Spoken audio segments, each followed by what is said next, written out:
Habari ya saizi mabibi na mabwana, karibu tena kwenye chaneli yetu ya Afya Class. Leo tena ni siku nyingine, tumeachilia video nyingine kwa ajili yako. Lengo ni lile lile, kupeana ushauri, elimu na msaada wa tiba endapo tatizo lako linahitaji tiba. Lakini kabla ya kuendelea na video na mada hii ya leo, please bonyeza subscribe button ambayo inapatikana chini ya video hii ili uendelee kupata video na makala za staili hii kila tunapozitoa. Leo ninazungumzia tatizo ambalo linahusu koo kukauka. Hali hii inasababishwa na nini? Au chanzo cha hali hii ni nini? Nimeeleza kila kitu kwenye video hii. Tasho kufahamu sababu kubwa zinazopelekea tatizo hili. Koo kukauka huweza kusababishwa na sababu nyingi, lakini baadhi ya sababu kubwa ni pamoja na hizi. Namba 1, upungufu wa maji mwilini. Kunywa maji machache kuliko kawaida kunaweza kusababisha koo lako kukauka. Hiyo ni sababu ya kwanza ambayo ni miongoni mwa sababu kubwa ambazo zinaweza zikasababisha hali ya koo kukauka. Lakini namba 2 ni mazingira makavu. Kuishi au kufanya kazi katika mazingira yenye hewa kavu, hasa ikiwa unatumia kiyoyozi au jiko la umeme, kunaweza kukausha koo lako. Kwa hii ni sababu ya pili ambayo inaweza ikachangia hali hiyo. Lakini pia kuna kupumua kwa mdomo badala kutumia pua. Kupumua kupitia mdomo wakati wa kulala au kama matokeo ya uzuiaji wa hewa kupitia puani kunaweza kusababisha hali ya koo kukauka.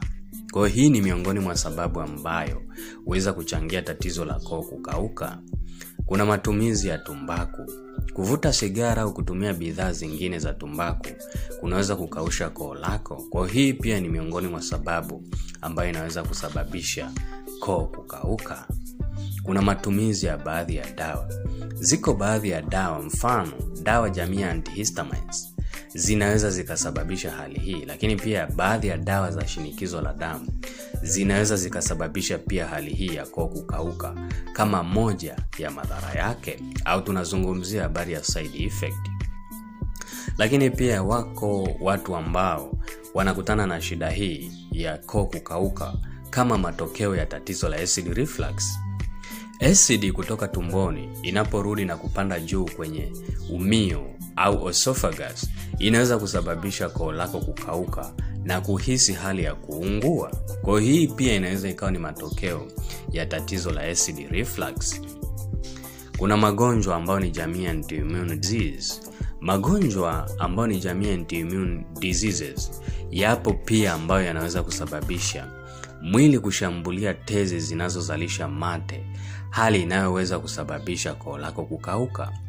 Iwapo koo lako linakauka mara kwa mara au ni hali ambayo inaendelea kwa muda mrefu zaidi, inashauriwa kushauriana na daktari wako kwa ajili ya uchunguzi zaidi na ushauri pamoja na tiba. Kwa hizi ni baadhi ya sababu chache ambazo huweza kusababisha hali hii. Tunapozungumzia habari ya upungufu wa maji mwilini au dehydration, unashauriwa kunywa maji ya kutosha. Hakikisha unakunywa maji ya kutosha kila siku.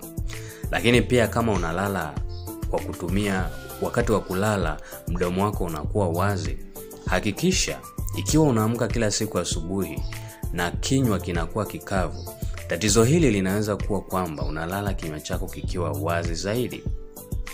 Hewa hukausha mate ambayo kwa kawaida hufanya kinywa na koo lako kuwa na unyevu. Kupumua kwa mdomo pia kunaweza kusababisha mdomo kuwa na harufu mbaya, kukoroma, uchovu sana wakati wa mchana, pamoja na dalili zingine au tatizo la koo kukauka pamoja na hali zingine. Kuwa na mzio au tatizo la allergies. Tatizo la mzio pia huweza kupelekea au kusababisha hali ya koo kukauka. Kwa hiyo pia ni miongoni mwa sababu ambayo huweza kuchangia hali hii. Lakini pia wako watu ambao wanapata shida ya koo kukauka kama matokeo ya tatizo la mafua.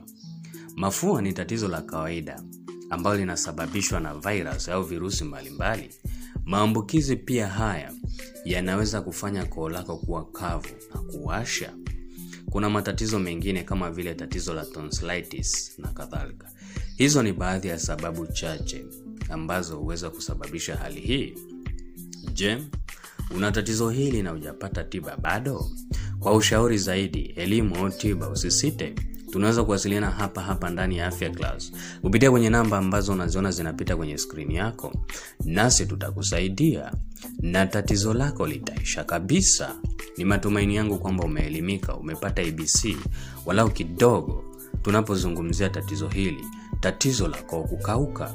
Asante, ninakukaribisha tena. Asante. Cheers.